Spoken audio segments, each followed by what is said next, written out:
notre nouvel épisode de notre série consacrée aux contes, mythes et légendes méconnues.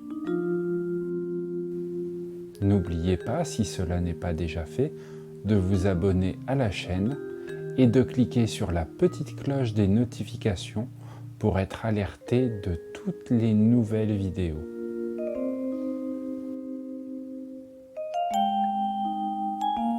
Merci à Abdel pour la musique.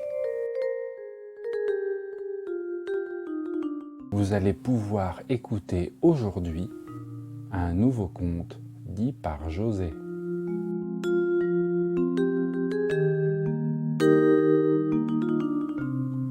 Je vous souhaite un agréable moment et une excellente écoute.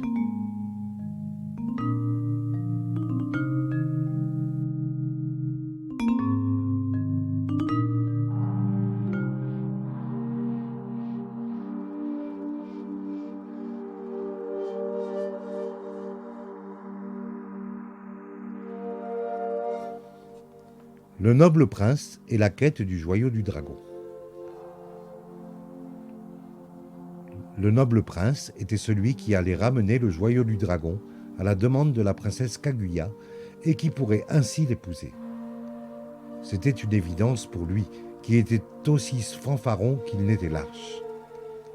Bien qu'il ait l'intention de ramener le joyau, il n'avait pas celle d'aller le chercher lui-même. Il appela l'ensemble de ses serviteurs et de ses soldats et leur expliqua son objectif. Il leur donna l'argent nécessaire pour leurs besoins et leur demanda de partir sur le champ et de ne pas revenir avant d'avoir accompli leur mission. Les hommes prirent l'argent et s'en allèrent, mais ne trouvèrent pas le joyau du dragon. Pourquoi d'ailleurs devrait-il encore s'en soucier ? À vrai dire, il ne croyait pas qu'une telle pierre puisse exister et que même si c'était le cas, il ne pensait pas que le dragon était du genre à laisser partir son précieux joyau allègrement. L'argent qu'ils avaient reçu comme défraiement était suffisant pour démarrer une nouvelle vie. Ce qu'ils firent sans même avoir eu besoin de se consulter. Pendant ce temps-là, sûr de son fait, le noble prince faisait construire un palais pour la princesse. Il ne doutait un seul instant qu'il pouvait échouer, et par conséquent, il se préparait à la recevoir. Il n'y avait jamais eu de lieu aussi beau dans tout le pays auparavant. Tous les bois étaient sculptés, laqués ou agrémentés de pierres précieuses et de feuilles d'or. Les murs étaient recouverts de soie peinte par les meilleurs artistes du monde connu. C'était un véritable chef-d'œuvre architectural. Le château, ainsi fini, il n'avait plus qu'à attendre le retour de ces hommes avec la fameuse pierre. Il attendit et il attendit encore. Une année entière s'était écoulée. Puis, énervé, il se décida à y aller lui-même. Il appela le reste de ses serviteurs, ceux qui n'étaient pas partis et qui lui restaient loyaux, pour lui faire préparer un bateau. Ces derniers furent effrayés lorsqu'ils comprirent l'intention du prince. « Lâche !» cria le noble prince. « Lâche ! Regardez-moi et apprenez à être brave comme je le suis. Pensez-vous que je puisse avoir peur d'un quelconque dragon ?»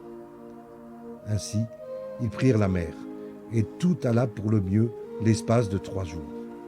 « Ne voyez-vous pas que le dragon a peur de moi ?» fanfaronna le prince. Ce même soir, une tempête éclata. Le bateau fut frappé de plein fouet, ballotté par la violence des vagues qui se jetaient sur le pont. La pluie ressemblait à un torrent venu des nuages, pendant que le tonnerre grondait de tout son souffle et que les éclairs offraient de précieux mais terrifiants instants de lumière. Le courageux et noble prince était sûr que le bateau allait couler. Si ce n'était pas le bateau qui était détruit, alors les éclairs le tueraient. Il était persuadé, dans les 2 cas, d'y laisser sa vie. Il se replia dans les cales du navire, malade à cause de la mer qui se déchaînait. Il supplia le pilote et les autres hommes qui l'accompagnait de lui sauver la vie. « Pourquoi donc m'avez-vous mené ici ? Voulez-vous me voir mort ? Est-ce là toute l'affection que vous avez pour votre prince ? Sortez-moi de là tout de suite, ou je devrais vous tuer d'une flèche avec mon large arc. » Les hommes eurent du mal à retenir leur rire, parce que, évidemment, ce n'était que de sa propre faute, s'ils avaient dû prendre la mer, et surtout, ils savaient que le prince était incapable de tirer une flèche, et encore moins de bander un arc.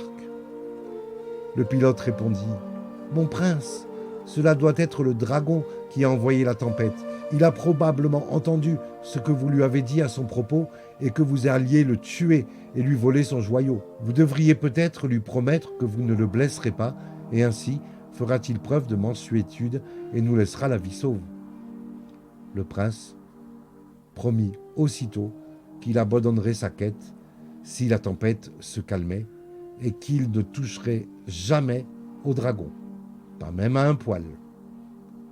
Après un instant, coïncidence ou lien, la tempête cessa, ainsi que les éclairs et les vagues.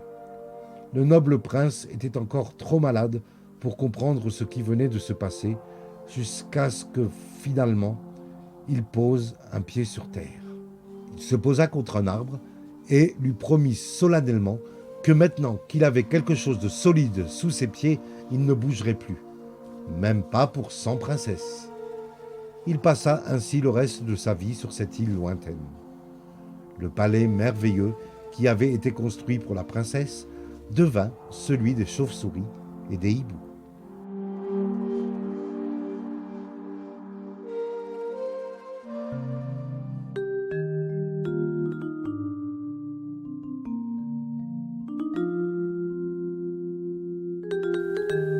Cet épisode touche à présent à sa fin. J'espère que vous avez passé un agréable moment.